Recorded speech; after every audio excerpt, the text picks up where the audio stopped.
My name is Craig Douglas, and I wanted to kind of start I don't know, knitting podcast. Yes, another one. There's not a lot of male knitters out there that are doing podcasts, and it's sometimes we have a little different perspective or we do different things, so I figured that it would be fun to kind of do a recording and put some of my thoughts out there and share what I'm making. I don't really know how this is going to be formatted, and I am not going to be the best at editing, but I figured it would still be fun to do kind of an information share. I know I have at least one video on where I was doing like a ponytail hat, and it was insane. Like I couldn't get the camera right, so it didn't. It looks crazy, like I've never knit in my life. And then I have some postings on Instagram, which is 907 Craig. So that's mainly where I am, and I just kind of wanted to also just share here. But yeah, I'm Craig Douglas. I live in Alaska. I have 7-year-old daughters that are triplets, hence the fingernails. And I've been knitting for 20 plus years, knitting and crocheting for 20 plus years. So I'm a pretty skilled knitter. There are some things that are just not my cup of tea, and I just don't find them interesting, so I don't do it. I don't know that I necessarily have like a niche of you're a sock knitter or you're a sweater knitter, you're an accessories or amigurumi. I don't really have that per se. Like I will say I am 100% a gift knitter. I think I have one hat and like 3 pairs of socks that I've made for myself. Everything else I generally give away as a gift. It's kind of how I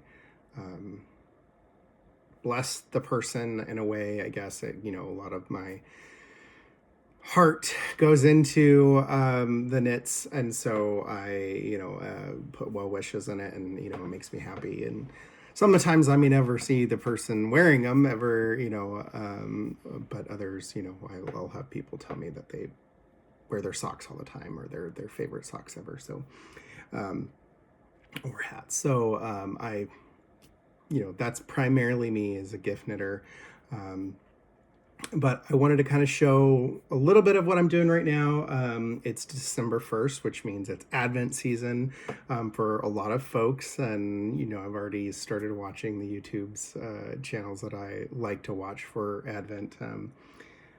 I thought I knew how, and Pearl Together do this every morning. And I love waking up with a cup of coffee, and they do the Woolens and Nosh sock Advent. So I am doing the Woolens and Nosh sock Advent. And I actually ended up buying 2 of these. One of them I sent to Roxanne Richardson because it was Corriedale, and that is not, you don't normally find Corriedale in, or at least I don't, because I yarn it. There's not a lot of, I think there's 2 now. Yarn stores where I live. So there's not a variety, but this is inspired by Michelle's did a trip to Alaska. I did a cruise. I didn't get to meet her while she was here. She mainly was in Southeast Alaska, but it was inspired by that. So of course I had to get one.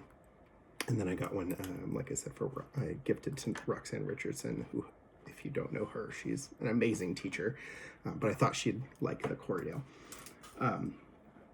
I am then, because with Advents, or at least with socks, you do 1 round a day, so that it's a surprise, and by the end of December, once you have your sock in your cuff, you have a pair of socks. I bought a second 2024 one last year from Woolens and Nosh, so I'm going to do that as well, just because really just doing a quick toe-up sock is easy, and it's only 30 minutes of knitting, I guess, a day. So those are going to be my primary makes. I am working on a pattern. I'm actually writing a pattern out right now. I don't really consider myself a designer. I don't really have any interest in doing a bunch of knit designs. It's just not really what I'm into. They get too bogged down, or get too bogged down in it, and it takes away a little bit of the joy. So I haven't. This one I wanted to do though. There is a free pattern on Knitty called the Hurricane hat, which I have knit so many times I've lost count. So it's one of my favorite. It's super potato chippy, and just, you can mindless knit, and I love it. So and then there is a lattice pattern on Ravelry. I can't remember the name of it, but it does the kind of one stitch cables, or one stitch traveling cables. And so I kind of put both of them together to make this little spiral hat, and it has the kind of striped helical, I think it's called helical knitting, where it's like one is striped. So this is one of the samples that I've knit. Pretty much everyone is getting one of these hats for Christmas, because I need to make several sizes of them to get the samples right. I have the pattern pretty well written out.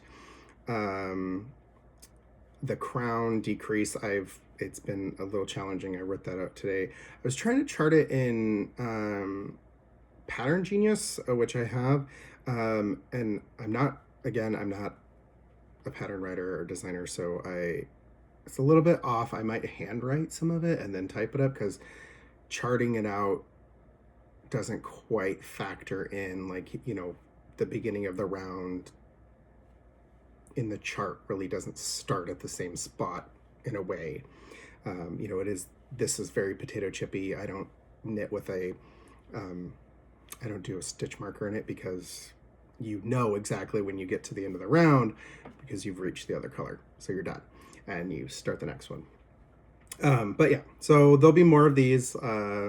This is Rowan tweed, felted tweed, sorry. Felted tweed. This is one of Kay Facet's colorways, and I actually made the other one where it started a little bit after this is like a darker blue, and then it like did this. So it's with 2 strands held double thus far. Those are 50-gram skeins, and I've been able to do 2.5 hats out of that, because you're using another contrasting color. So it's kind of fun. The other item that I'll probably do more in depth, an individual video on, is I've done a couple courses with the Knitting Guild Association. I did the basics course just to kind of see what you don't know in knitting. You can have as many resources and watch as many YouTube videos, all that jazz. But when you're comparing like a screen or a book that's like may not be a high-res photo, are you actually getting the same results? Is that what you're supposed to be doing? So that was kind of my intention. I wanted to learn more about kind of where my shortfalls are. And I did learn quite a bit. And then now I'm actually doing the Taming Tension course. I've done lesson 1. I'm on lesson 2. It is a mind bog. Like it, I have never thought a basic swatch could throw my brain into such a challenge. Just because you're looking and you're examining things that deal with tension that you don't even think of. Like, unless you are a really technical knitter and have studied and all this stuff, and you really get into the like nitty gritty, read all the resources, like you don't notice some of those things. And this one is really primarily focused on edge tension, which I have a pretty good edge tension for the most part. And we've kind of determined that I get even tension with my normal knitting style. But I'm a loose knitter, so I always have to drop down 2 needle sizes at least, sometimes more, to get gauge. But with my normal knitting style, there's no tension. There's very little tension issues, I guess. So this second lesson, and I'll kind of go over it in another video as well. I won't kind of share the details of it because, of course, it's a course, and that's how they earn revenue. But it's been really interesting. You learn to examine your knitting in a completely different manner, and not just like, oh, yeah, I'm getting gauge with this, and I dropped down 2 sizes, and now I can get gauge. You're actually seeing ways to improve your tension and where your tensions are. Could it be your knits are wrong, or not wrong, or your knits are causing the issue, or is it your purls, or do you need to change knitting styles and things like that, or adapt your knitting style, which is like, it's a challenge. It's a big challenge to change the way you normally knit. It is so muscle memory.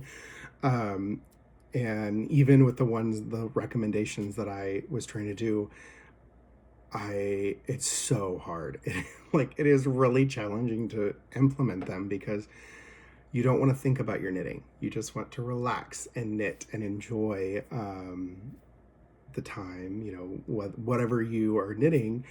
You don't want to have to focus on the pattern and what you're doing at the same time as the technique that you're doing, right? It's just throws you into overload, I guess, so to say, or at least for me. So I working on it slowly, trying to make those and implement those improvements, creates a little bit of a habit after some time. So eventually I will see the benefits of the class. My next project that I think, once I'm done with the TKG, a Taming Tension course, my intentions are to start the professional hand knitting course or certification. So there's the master hand knitter, and then there's the professional knitter certification. And I've had a little bit of back and forth with a couple of the teachers, and to kind of evaluate and really go for what I am hoping to get, which is really just to make better knitwear. I want my knitting to be better. While I think it's cool and it'd be fun to have like a master hand knitter, that's kind of, there is a little bit of prestige to that. I don't want to get into the academic side of it as much. It's interesting to me, but I know myself, it would be really painful to get through for me. 7-year-old triplets. I work full time. We are very active at the school, and they do after school activities, ballet, gymnastics. I want to, Roxanne Richardson says, protect the knitting, right? That's what I would have. I want to protect the fact that I love knitting and I love crocheting. It's something that compresses my brain, it's my zen, right? So the professional knitting course is really geared more towards that, perfecting your knits, and that way it's the best that you can get forward as a gift, or even if it's something for yourself, you want it to be good.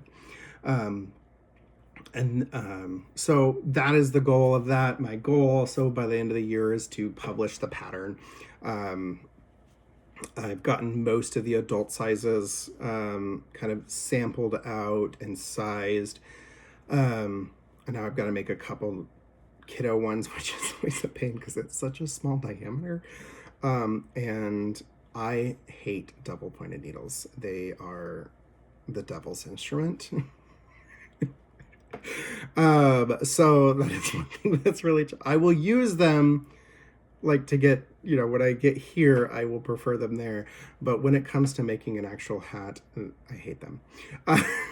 I use them to, like, as a tool to, if I have to pick up stitches or fix something, or yes, I will use them when it gets to like this small, but I cannot knit socks on double points. I can't knit a head on double points. I am generally a 2 circulars person for knits or for socks, or I will do magic loop occasionally. I have a 9-inch needle set, but I am picking it doesn't work. Like, it really doesn't work. You know, there are some that can make it's like fiddly. So I don't, I just do 2 circulars or magic loop. The pattern's not going to come with, I'm not going to really put in the instructions to do a Latvian braid. I just kind of did that as a kind of a fun one, add something different. And this pattern, it's not necessarily really going to be a pattern as more of like instructions on how to do it. Like, you know, it's a very simple repeat. How, you know, cast on as much as you need to get around the head, and it's got to be a multiple of 9 and do the repeat. So, but all right, well, thank you for your time. I will chat with everyone later. I'm excited. I don't really know what the channel will bring, but I figured it's kind of a fun, I love interacting with the people that I follow, and, you know, I hope they like interacting with me, so figured it would be kind of fun to do the same. So, see you later.